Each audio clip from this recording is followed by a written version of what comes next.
Look at the open technology communities, we see that many of them work from home as they collaborate across the planet. So they're often not known in their home countries, in their home geographies.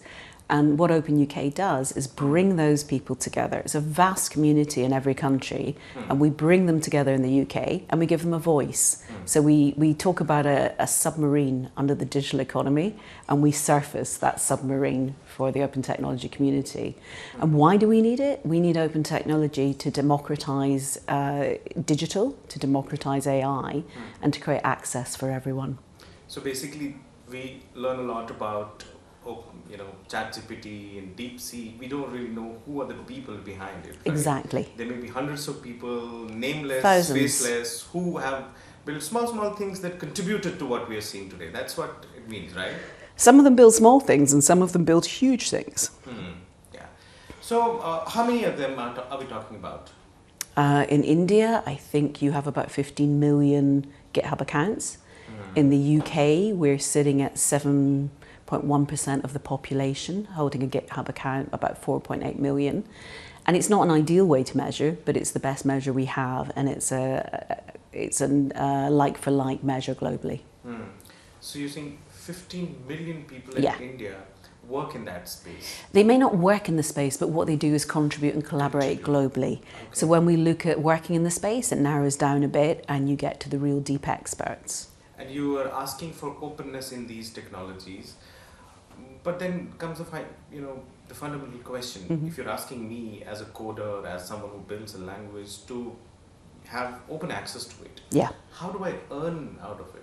So there's a bunch of business models around opening something up, and when you open it, what you do is create traction. Everybody heard of DeepSeek last January, and we saw a massive trajectory of adoption.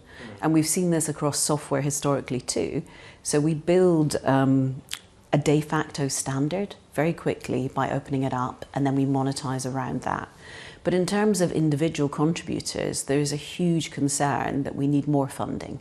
That ecosystem, we call it pay the maintainers, that ecosystem really needs global funding, and it needs global joined up funding from governments who recognise the digital public good that underlies our economy. Let's just try and break it down. For a common man, we today know about, say, like I'm repeating, ChatGPT, Gemini, there is DeepSeek. What part of these things are actually being built by contributors that you and me are talking about today? So when we describe it, we often talk about pizza, right? Everybody likes pizza. Everybody goes to a pizza restaurant and talks about the toppings. They don't talk about the base because the base is standard. And when we look at open technology, what all these people are building collaboratively is the base.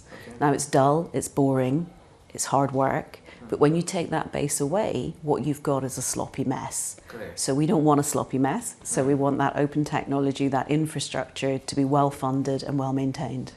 You spoke about 15 million people in India. Yeah. We are in the middle of the AI summit here. What's your, in your view, from a global vantage point of view, is the contribution that India can make in this space in the future? So we are your second biggest collaborator in the UK, but you are one of, if not the biggest, in terms of number of individuals and their skills. So what we see is this dramatic increase. Of course you need more skills, everyone does, but we see this dramatic increase in the number of people contributing from India. The concern is that you don't have as many projects or companies coming out of India, and I think you really need to see a shift into leading. We're doing a number of events across the summit, bringing leaders together to help support that. Okay. Amanda, when you talk about, India as a potential of being a hub of these technologies, including AI, could you also take us through the fact that how emerging nations or regions like India could navigate the space between regulation and at the same time not slowing down the emergence of technologies? I think this is a challenge for everybody everywhere in the world right now. And we saw the EU push ahead very early and put an act in place that is just too dense, too specific, and really not workable. And I think to enable the innovation, which we all have to do, we have to have very flexible regulation, if any. In the UK, we focused on our regulators because AI should be a tool that serves humanity. Humanity shouldn't serve AI. And to enable that, what we've done is check the key concern areas: healthcare, mobile, finance, and we've looked at the existing regulation and looked for any gaps and tried to plug those gaps. And I think that's the practical way to do it, to make sure that the areas of real concern are appropriately regulated in a way that will flex with the innovation and recognise that what we're building is tools to support businesses, tools to support individuals.